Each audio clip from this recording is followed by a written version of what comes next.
I'm in good shape. Doc, you sound a bit distant. You can't hear me? Yeah, it's better now. It's better now. Okay. Yes. Well, first, let me take your views on.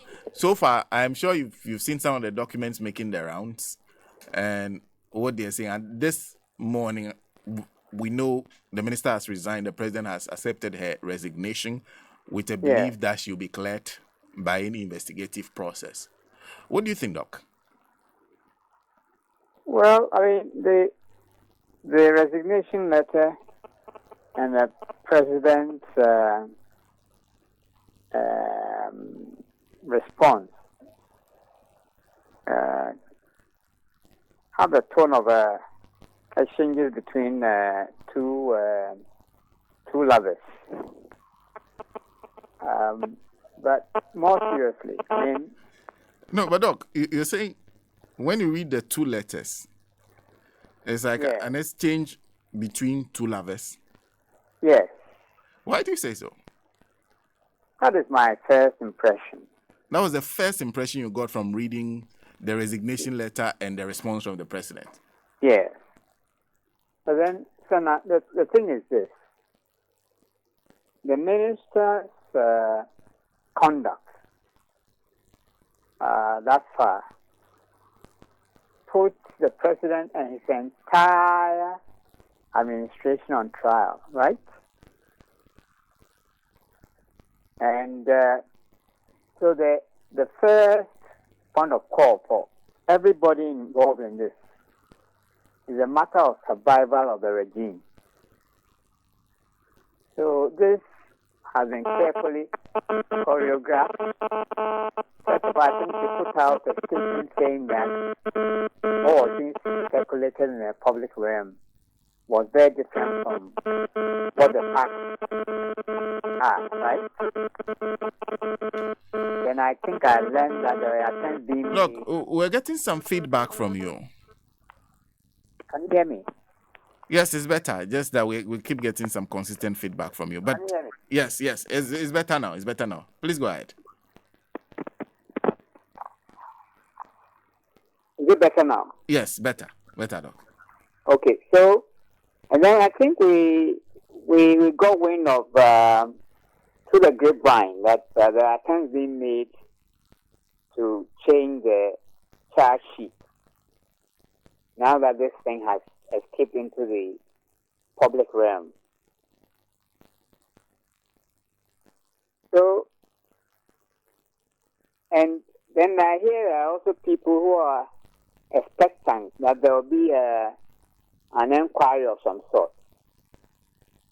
I don't expect anything of that sort to happen. And that we should take it that a resignation and the president's acceptance amounts to closure in the matter. But if we are looking at the wider picture, and it will be extremely hypocritical not to recognize this. You must know that the entire superstructure of our politics, and this is true not just of Ghana, but in particularly all those countries where the political system is based on quote unquote multi-parties and elections, and where you typically have one or two, sometimes 3 or 4 parties of business. The entire superstructure rests on a foundation of corruption.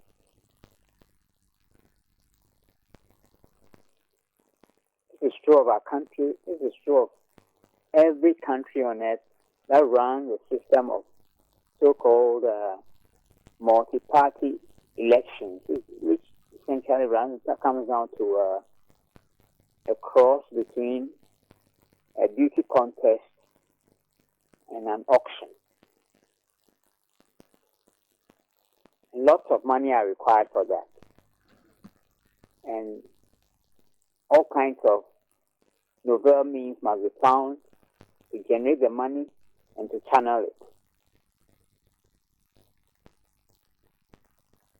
Have I lost you? You're talking about the nature of our politics. Yes. I'm saying that. And the funding arrangement in place that in order to fund it, you definitely. It is true of every country, whether politics is based on quote unquote elections, multi-parties, which are invariably parties of business. And the system is set up such that one, it excludes the working people. None of them can ever dream of contesting for elections because they are simply priced out. It is way beyond them. That's the first thing. And there's a system of financing that funnels money back and forth from business to politics and from politics to business. And everybody is kept happy. People's problems, fester, they are not really addressed, but the show goes on. And that is what we have here. I was making a point that it is true of every country under the sun that runs this system of quote-unquote democracy.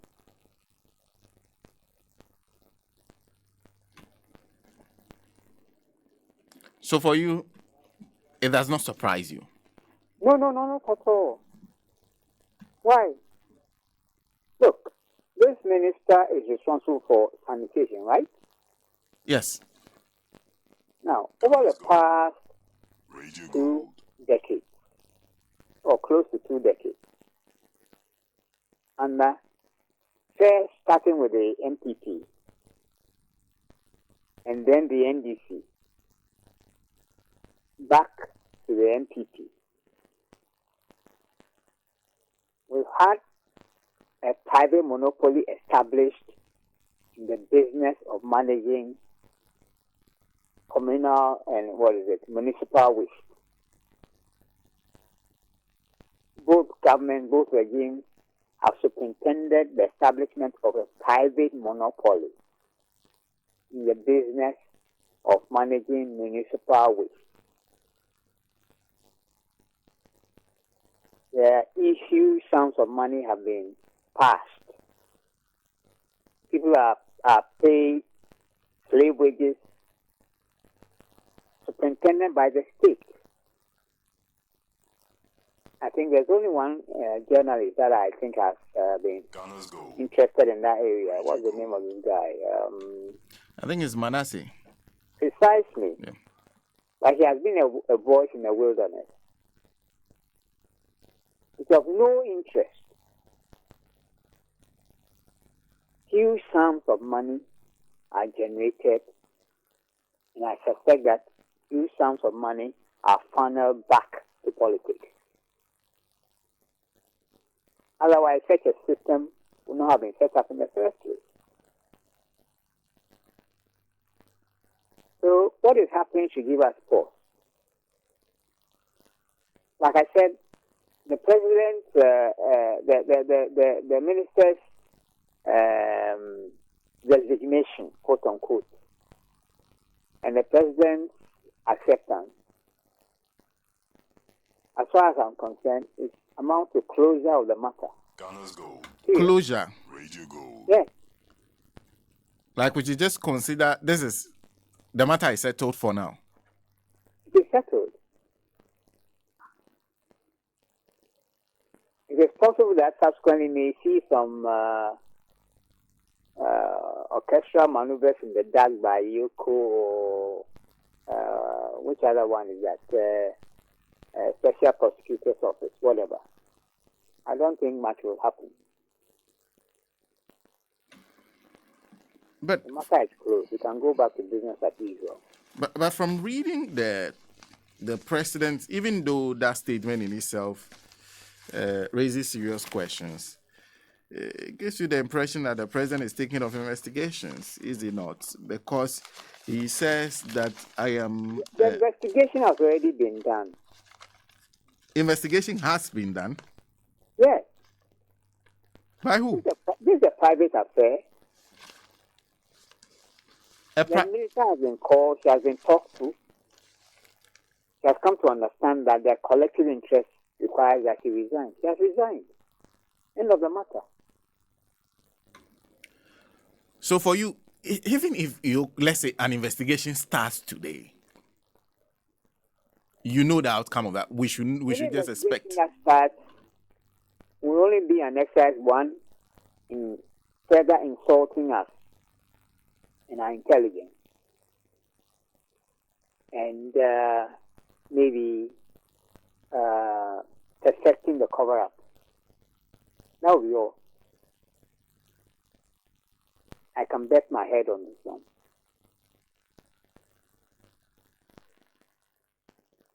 I'm making the point that our entire political superstructure rests on a foundation of corruption. The challenge is not that the corruption exists, but how to manage it. I don't know whether I've made this on your other platforms before. Yes, a couple of times. But the challenge is how to manage it. Even within the system you talk about, there are times for whatever purposes, when issues of this nature happened, there are attempts to do something close to frank and honest investigations. And in some cases, some of those people who you say are businesses that are important to this superstructure, some of the actors have gone to jail in some cases, and some ministers have also gone to jail. So it's possible that even within the corrupt system that you talk about, there can be a certain, what do we call it, impression of integrity or attempt to fight corruption. I'm not speaking directly enough. Under capitalism, under bourgeois democracy, under the farce of free electoral politics,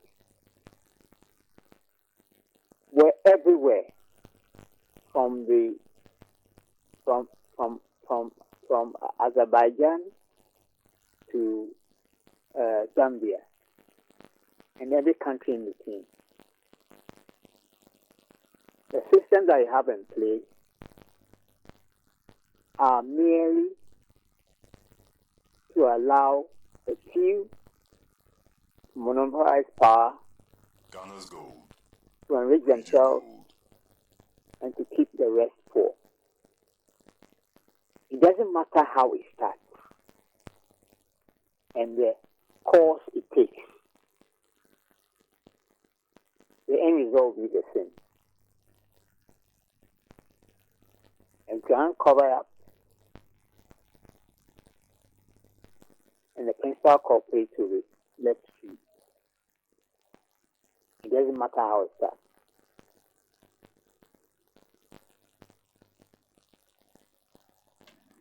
That is a real problem. Like as people say, you don't stand in tongues to take out tongues.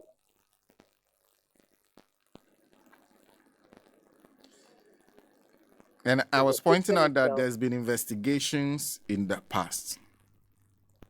Yes. Look, investigations will happen sometimes. A few people might even be jailed. Right? Like happened under Nkrumah. Ghana's gold. Radio gold. As has happened maybe under President Mahama. But those are, quote unquote, fringe occurrences. By and large, the system will be maintained.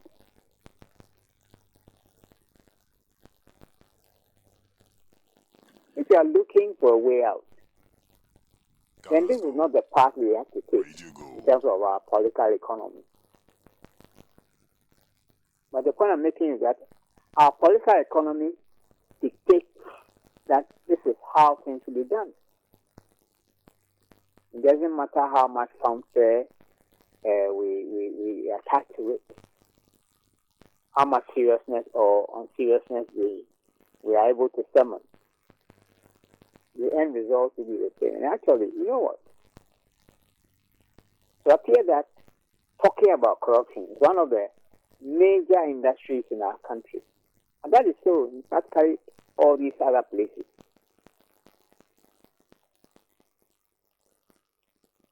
If we are really interested in getting to grips with this thing, we must go beyond the architecture that we have now. I don't think there's any appetite for that. Let me conclude then by asking you, because this president came to office with a lot of promise. In fact, I'm sure you heard his voice, the old voice that I played, among several promises of fighting corruption. There are those who have even pointed out that when he was in opposition, there was a deputy minister of state who had expressed a desire, was caught on secretly recorded, expressing a desire to get $1 million. And the president and his party insisted that that minister of state be removed. In fact, there's a story that's going around where in one case, the former general secretary of the NPP was even asking that her assets should be seized. For this to be happening under this president, this should give us a serious cause for worry. Well, all it says is that this crop of rulers have no shame. And then, so now consider this. In the system of policy that we run, that I've just described, anybody who comes forward, who speaks the truth about his intentions, will never be elected. Imagine President AKUFO-ADDO'S had come around and told people that, look, all I want is that you give me the public purse so that I can do as I please. Do you think he would have been elected? He will never be elected.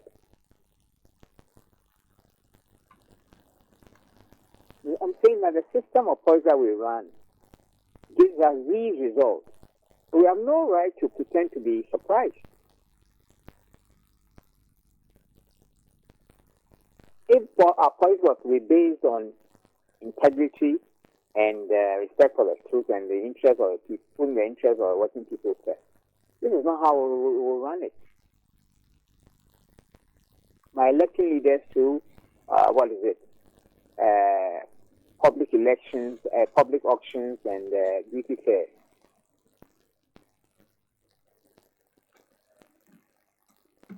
In that system, before you are moved from one level to another, let's say moving from your community to a level of maybe an area or a district, your competence will have to be established through service to the people.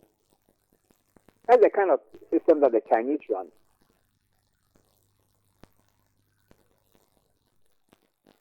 But that's a system that the U.S. and its allies have declared war on because it is dangerous.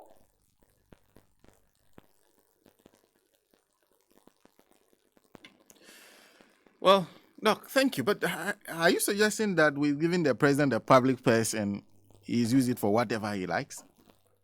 I'm saying that is a system that we have chosen for ourselves. Not only with this president. Yes, and not only with our country. I'm making the point that, quote unquote, every so-called democracy that you can list on the planet runs a system similar to what we have. In some places, the corruption and stealing is legalized through what they call lobbying. Huh?